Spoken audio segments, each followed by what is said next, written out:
Welcome to this episode of Our Quest. This is Dimple Mehta, and today we would talk about how diet and mind are interrelated.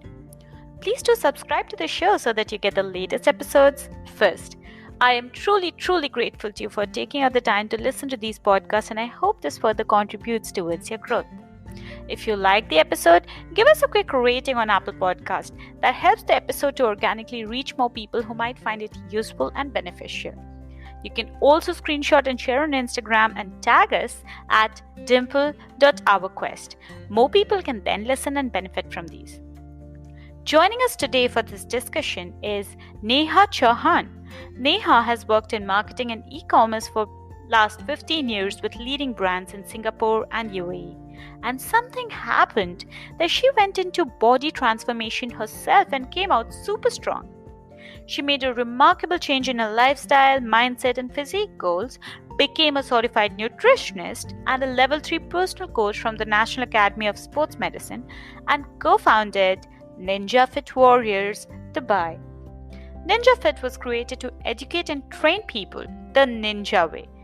Its programs are designed to prepare people to believe in instilling patience, consistency, and sustenance, achieving their aha moment.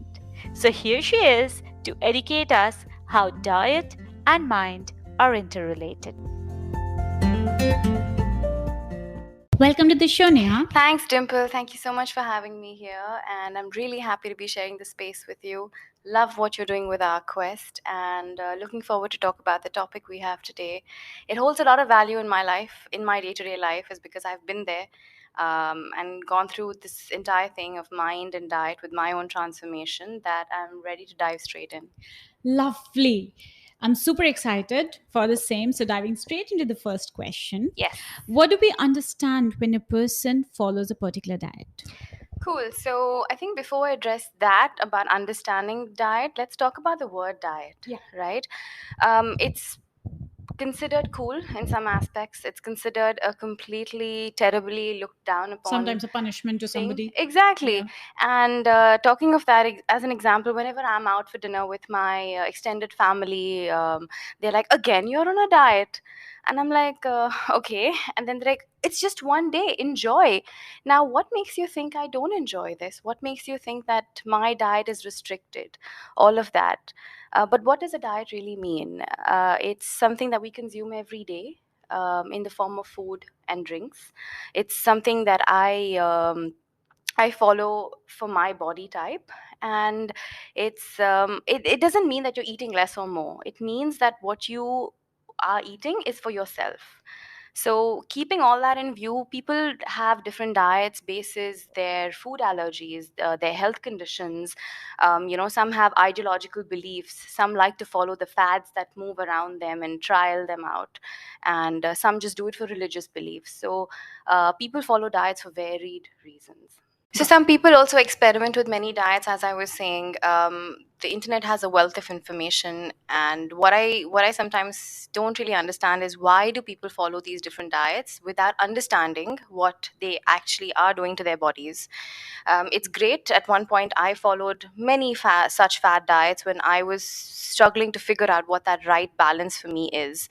But I'll just a little 2 cents over here for my clients, for the people who are listening to this podcast, is understand what your diet entails, understand what you are putting into your body. Nutrition is a science at the end of the day, and your body is the most important part of that. Your brain is also very important. So understand, read, learn, and then practice what you have to. Also be comfortable, be patient with the results. Don't think that magic is going to happen overnight. So, like you just mentioned, that for some people, they think the diet is a punishment or it's something really difficult for them to follow. Why do some people find it challenging to stick to a particular diet? Yes. So I think the word diet, like I said earlier, is just so much restriction, so much negativity. It has a proper negative connotation to it, right? But to me, one such glaring reason for a challenging diet is sustainability. Mm-hmm. Now, obviously, ask yourself a simple question: is my diet sustainable? And by sustainable, I'm saying, are you enjoying your diet for at least 6 months? And if yes, great. It's no more a diet, it's a lifestyle that you've adopted to. But what if your answer is no? Then clearly you need some sort of revisiting to your diet, some sort of professional help, perhaps, and practice more and work on your mindset to make it a little more sustainable. So, a diet is meant to satiate the mind and the brain. You need to feel satisfied. Often, so on, people get in and out of diets. We just spoke about trialing varied diets, but it does not happen overnight. I work with clients who have regularly been there. I have been there, quite honestly, being super transparent about it. Again, you don't work with such people by just throwing in a custom diet plan for them. You don't sell them things like, oh, you know what, I'm going to give you a custom diet plan made for you. It doesn't still work like that. However customized you are, you have to work with people on a human level, right? You have to look at their mindset. You have to sort of talk to them, piece them out a little bit, piece out their thoughts rather, and then suggest what you have to suggest to them. Even a diet does not mean I'm going to give you broccoli. Most of the people I know hate broccoli, me included. I did eat it at some point, but it's about what you like and you dislike. And I'm obviously not going to give you things that you don't like. That clearly points out that diet works a lot based on our mind, because you just said that that's the mindset that makes the diet effective in the end, in the long run. Yeah. What role does the mind play in following a diet? Huge, huge. And to your point, we've spoken so much about this, but let's break this down further, right? Think about it. Let's say somebody is on a fat loss diet. Mm-hmm. Obviously, it means I would put them on a calorie deficit. Your brain doesn't understand that. Your brain wants to just feed you and tell you that keeping you up and alive and kicking is my top priority. So it tends to send you hunger cues and hunger signals and say, hey, feed me. And the hunger hormone ghrelin kicks in, Correct. right? And then you do all sorts of things. You get into the zone of, I want to eat this now, I don't care. You create scenarios in your mind where you're like, I feel like, I think I want to eat that pizza which I saw on Instagram a couple of hours ago, Correct. right? So you have to constantly remind yourself that goals that you've set to ensure your mind stay strong. Now, if they're primary physique goals, it can go either way, right? If you're looking to just um, lose weight, understand why you're eating lesser calories, understand why your coach has put you on a certain particular diet. If you're looking to gain muscle mass, you automatically are in that calorie surplus. Understand why you're doing that. Other people around you, your environment plays a huge role. They would say, oh, you're so lucky, you're eating so much. But trust me, I've been there. After I lost all my weight during my body transformation, I was in a zone where I was very happy mentally. But then I said, what's next for me? I'm a coach. I do want to take it up to the next level. I do want to increase my muscle mass. And hence, my coach put me on a diet where I was eating a lot of carbs, but clean carbs. And that puts another level of pressure into your body. So whether you're doing it for fat loss, whether you're doing it for muscle gain, it's all about your mind. You have to train and condition your mind a certain way to be able to say, okay, fine, you know what, this is my goal. Wake up to yourself every day saying that, okay, today I'm going to do A, B, and C. This is going to get me further closer to what I want to do as my goal. Also, the very fact of picturing yourself in a few months, we spoke briefly about it earlier, but think about it. You've envisioned yourself to look like this. You have a holiday coming up. You want to look a certain way. Um, that instant feeling gives you that dopamine that, oh yeah, heck yeah, I'm going to look like this. And then you start actioning. It kind of puts you a little back on track with maybe you were swaying to another direction. And that happens literally every day with every human. No one is perfect. The best of best coaches go through this. For example, the brain is expecting a little reward that you give it. This comes in so many ways. We think of that chilled beer right after work we want to grab with our friends. We think of the smell of your favorite food, fresh bread, baked, or you're passing by a bakery and you get that smell of cake, and cake just does it to you. The feeling of going shopping, and the thought of sex, it is all that dopamine release. And just realizing the mind is such a powerful machine. So that is how important the mind is. I would like to agree with this one bit so much. I mean, I agree with everything that you said before as well, but this one particular thing I would like to share my uh, little story. I love tea a lot. Not the tea just brewed in water, The desi the chai. desi chai with masala and milk. I love it. At one point of time, I was like, "Oh no, I have to quit it. This is what's making me still continue to gain weight. This is what's restricting me from, losing my weight and all of that." And I even went up to the extent of torturing myself to deprive myself from tea, which I love the most. Okay, after I did that and I saw that that's not working out for me because it's making me so frustrated that everything else is falling apart, and in the end I'm craving for desserts, so Yeah, it's better I stick to my tea. yeah, And having that one cup of tea that gives me so much of joy and pleasure and absolutely. Yeah. relaxation, I wouldn't let it go, because even if it does give me certain calories which can require a lot more effort to shed them, the dopamine that it gives me, the Yes. pleasure, the Yes. happiness that I Yes. get from Yeah. it is totally worth it. The very thought of it, Exactly. puts a smile on your face, and you're like, ah, this is it. Yeah, so it's not my guilty pleasure. No. It's something that I need and I will stick to it and I will work around it. So, I mean, whoever is listening to this can probably figure out that what they have to quit and what it's okay to still continue to Yeah, practice. absolutely. And bringing me to that point of chai, I think a lot of my clients love their chai, and they like it with milk, they like it with sugar, just like how chai is made. And then they're like, "Do I have to give up chai? Do I have to do this?" And I said, "No, you don't. You can enjoy all of this in life, even if you're on the toughest of toughest diets. Yes, of course, sugar. I have a different theory about it, but that doesn't mean I'm going to cut off everything for you. Yeah, have half a cup, don't have the whole cup if you're Or having, substitute sugar. or And that's what have I do. substitute sugar with stevia, for example. So it is all possible. There is a way to find everything. And yeah, it's about understanding and finding out smaller, healthier ways to actually have a healthy lifestyle. Let's dig a little deeper to understand the beautiful relationship that we can see here. What are the factors that affect our minds to pursue a particular kind of diet? So the starting point, Dimple, there would be a clear mind. Mhm. Right now, it's very easy for me to say clear mind. What is that's so ambiguous? Um, you need to be able to enjoy your diet. For that, you need to clear your mind. How do you do this? Numerous cofactors. You need to sleep well. Until very recently, when I went through my transformation as well, I did not understand the importance of sleep. I thought, yeah, I'm still young and I can work through the night, burn the midnight oil, and still show up at 8 a.m. to the gym. I did that. I did that for a very, very long time. I gave my 40%, 50%, but as a coach, I now realize that I want my clients to give their 100%. And sleep is one such big cofactor here. You don't sleep, you get moody. You don't sleep, you don't perform. You don't sleep, you say, oh, okay, fine, I'm not slept well, so I'm going to eat something fun to make up for this. You don't work well, your brain doesn't work, right? So the importance of sleep, I can't stop stressing on how important it is. So much so there are proper tools that are out there today, bands available, whoop is available, your basic watch tells you. But the most basic thing over here is sleep 7 to 9 hours. That is the most principle.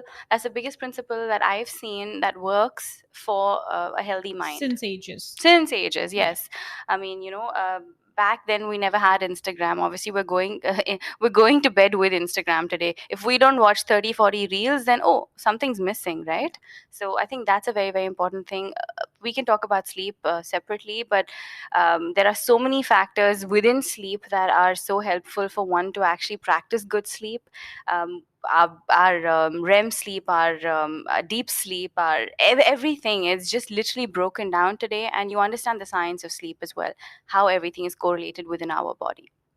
Now, when you also follow a healthy diet, you are eliminating mood swings, you are eliminating irritations around you.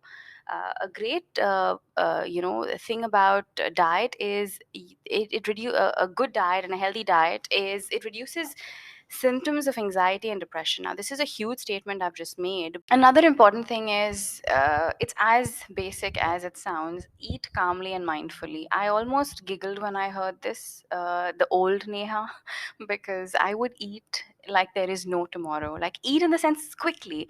There was no concept of chewing my food. There was no concept of enjoying my food, because I would work, as I said, I started my career in corporate, so I would work in front of my laptop, send 4 5 emails, and make sure I finished my food in 11 12 minutes, whether it was a sandwich or don't even ask what it was probably unhealthy food, or food that was I've just been not there. required. I've been there. I would either eat while working, while I was in corporate, or even otherwise, I won't eat without a moving on.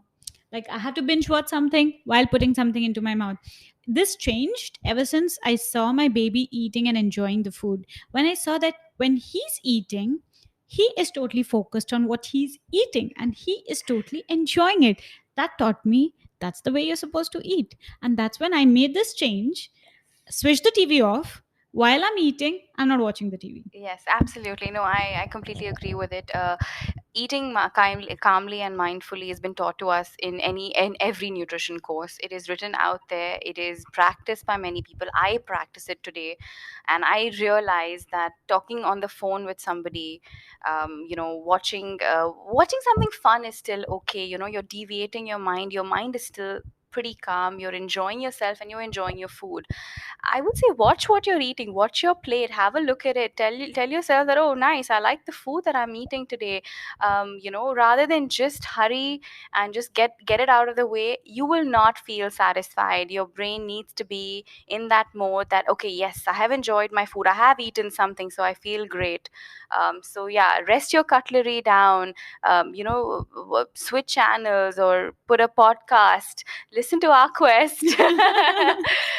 But do something meaningful. I'm not saying work is not meaningful, but your body and mind need that rest. And yeah, it does make a difference. Now that we have understood how our mind affects the diets that we follow, let's look at the relationship other way. How a healthy or unhealthy diet affects our mind. Sounds good. So yes, this is actually to me very very important, because I have a few stories. I have a few things that have happened in front of me that I think will really really help. Talk about this relationship. Now, when you follow a healthy diet, eat clean, you feel good. You have lesser mood swings. You automatically are less irritable, and you're generally a very happy person. Now, by healthy, by now we've concluded that healthy equals balanced eating and good eating, right? A great diet also helps sometimes with the symptoms of anxiety and depression. True. Huge statement I've just made. I have not written any formal stories around this, but my personal experience of dealing with a client that I've worked with talks a lot about this relationship. Now, she was a closet eater. Right now, closet eater is somebody who just eats alone, and somebody who is shy to sort of even go out. When they go out, they eat normally. It's not like they are on a diet, and by diet I say, oh, I'm only going to have green tea kind of a diet. They eat normal food, but they feel the sense of satisfaction in their mind when they sit alone in the house and they eat. Mm. Whether it's typically bad food, and I'm talking about junk food, whether it's McDonald's, whether it's a pizza, etc. But it so happened how I dealt with it was, I cannot give this person a clean diet and expect them to follow it. Correct. How many ever accountability trackers that I put in place to measure this every day, she still lives alone, as in during this phase, and she's still going to do what she wants to. But then you have to constantly educate these type of people and tell them that, look, you do this to your body, don't think right now what the repercussions are going to be. Think 5 years down the line. Everyone pretty much today is considered a pre-diabetic. They come under this diabetic range where they have to already start taking any sort of medication. Now, obviously, this lady is they've got the fear of doing any blood work. They've got the fear of saying, oh, I'm not going to check my lipid profile, or I'm fine. Delusional, right? In denial of anything and everything that can possibly go wrong with them. So for me personally, it was a learning as well, because I'm new into this field. I'm not a clinical nutritionist, I'm just a certified nutritionist. But at the end of the day, like I said, the internet has a wealth of information, and when you piece things together, you actually understand the science behind nutrition and food. With her, what I did was I literally had to educate her and tell her and understand what is going on in her mind. uh, the fact of having pizza, the fact of have what does it do to you, and then saying no, it's just mindless eating, I just feel like stuffing my face. But it's then when you tell them that okay, just do this for me for one day, and then I tried to put her on a very balanced meal. Carbs were there, of course, in the form of what she likes. She enjoys rice, so well, hey, here you go, have your rice, but have it in limited quantities. Again, you do not push them to the fact that, oh, they need to measure their food. Yes, measuring food is part of our programs, and we encourage people to do so, because portion control is another topic, right? Now, I just said do it for one day. Then I said, okay, can you do it for another day for me? And I said, well, how do you feel? So these kind of people you coach very, very closely to you. And I think one such principle of Ninja is to be really close to your client and understand what really goes on in their mind, because it's very, very simple to slap on a diet to somebody and tell them, oh yeah, you know what, it's custom, it's made as per your height, weight and age, etc. It's made for you, it's made as per your likes and dislikes. But what everyone is missing is that human element, which I spoke of earlier as well. And with her, it took a good 2 months to understand the importance of food. Yes, there were binge moments, there were these moments where she was still closet eating for the first 4 to 5 weeks, but then she realized, and that was again just once a week, not every day as typically she would. Simple things like don't stay at home for too long. Go out, take a walk. If you want to watch Netflix, watch it on your phone, or listen to an audible instead. If you want to be entertained, do some sport, do something. I'm not saying don't get out of the house 24/7 and just go home to sleep, but balance your life out. The minute you are hanging out with yourself alone in the house watching something, you are bound. Also, not to forget that ordering food from these apps today, food arrives at your door in 20 minutes and 30 minutes, and 35 minutes tops. Right now, there were times where I've dealt with a few people where they order food, they feel so happy, and they're like, oh, it's going to take 35 minutes to come, let me run down to the grocery store downstairs, get a bag of chips, get a can of soda, and oh, that's going to be my little starter, and yay, I have this amazing food coming in 35 minutes. Oh, but wait, that's just the main course, I haven't ordered my cupcake after that. What happens then? Okay, let's go onto the app again and order something else. So at one point of time, I was working with a few people who thought like this, and there's nothing wrong. We've all been there, done that, right? But multiple times you're ordering food, it just goes to show that how crazy and your mind is racing with thoughts. Just calm down, take a nice cold shower, enjoy, and then think in a different way. Tune and condition your mind in a way that, okay, in 35 minutes I have a nice little meal arriving at my door. Let's pick a nice episode of my favorite TV series to watch. There you go, boom, a switch in thought, a switch in mindset. So these are small tiny ways to sort of counter a stronger mind, and of course they both go hand in hand and correlated. You eat well, you feel good. You feel well, you want to eat good. Totally. So it's almost, I wouldn't say it's chicken and egg, it's completely two different things how you want to tackle. Some people work better if you give them a better meal, they think better. Some people, they think better and then they eat a good meal. So it's completely correlated.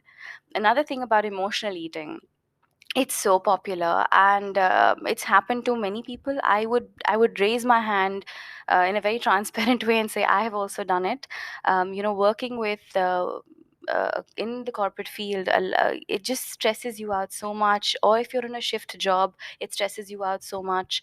I still remember this person told me that, oh, someone appreciated me at work today, I feel really happy, I'm going to order a pizza. Oh wait, I'm going to top that up with a donut after. And then the next day, oh, someone said my work is not good, someone said I look like crap, fine, I feel sad for myself, I'm going to order pizza. Did you see what just happened there? I mean, are you not realizing all of this is very temporary? All of this is a weak mind. uh, a weak mind can also be built by having zero goals. having too many long term goals and not thinking of what is in your control in the current time, and understanding that lack of understanding rather of what I want to do and what I want to become. So I mean, this was a clear indication for me that okay, this person needs to be dealt in a very very different way. And the reason I'm giving you this story, Dimple, is because there are so many people out there now. Obviously, me as a nutritionist, I can't change the whole world, but I'd like to change people around me and just tell them that respect your gut, respect your body.